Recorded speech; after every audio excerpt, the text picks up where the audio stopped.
cik gan ļoti, ļoti mums patīk redzēt augļus savām lūkšanām.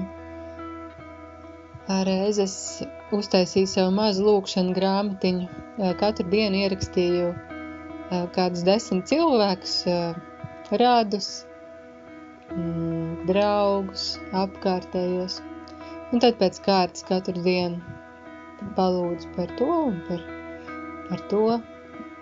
Citu dienu sanāca no sirds aizlūgt, citu dienu vienkārši izlasīju vārdus un nekādīši varbūt dvēseli tur neiesaistījās lūkšanā, bet gāja nedēļas un es tik šķirstīju savu grāmatiņu no vienas nedēļas dienas uz otru. Un tad kādā reizē sūdzējos savam vīram, ka neredzu īsti nekādus augļus par tiem cilvēkiem, par ko es lūdzu. Un nepagaina ilgs laiks, un Dievs savā žēlstībā parādīja, ka augļi gan ir, bet tad, kad mēs neredzam, viņš brīnišķīgi darbojas. Un kad tieši šīs manas lūkšanas nedēļām ilgi bija sagatavojušas ceļu, ka varēja notikt kāda saruna. Un šī saruna notika ar kādu radu, kādu sievieti, radinieci, kur dalījās ar to, ka viņas dzīvē ir tik sāsinātas situācijas un tik daudz saspringtas attiecības, ka viņa uzskatīja, ka vienīgais atrisinājums tam varētu būt, ja viņa izdarītu pašnāvību, ka tad viss nostātos savās vietās. Un tā bija iespēja aizlūgt, tā bija iespēja pateikt, ka tie ir velni meli.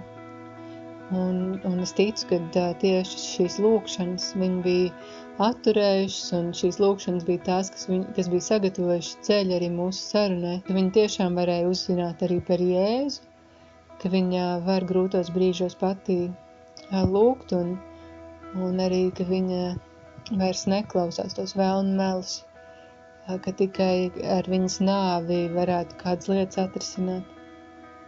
Tādēļ nepadodieties, esat lūkšanās par saviem mīļajiem.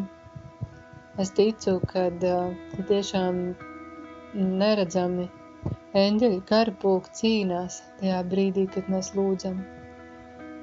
Un paldies Dievam par to, ka viņš reizēm un citreiz arī daudz ļauj redzēt arī augļus mūsu lūkšanām. Bet lai arī mūsu sirds nepagurst, ja mēs uzreiz neredzam augļus. Citreiz tiešām ir tik daudz stāstu dzirdēt par gadu desmitiem, kas ir pavadīti lūkšanās par kādām konkrētām lietām, lai mums ir pacietība turpināt. Esiet svētīti!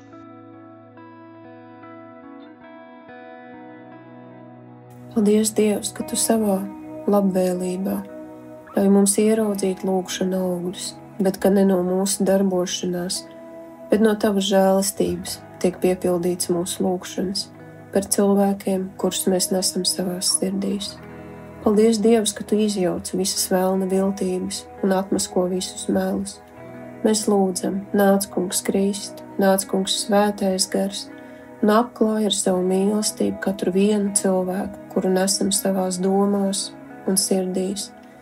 Izjauc šo cilvēku dzīvēs visas velna viltības un velc Kungs Kristu tuvāk sev, ka katrs viens var atrast ceļu pie Tevis un iepazīt Tevi, un dod Dievs mums nepagurt lūgšanās, un aizvien no jauna pienes savus tuvākos Tava troņa priekšā.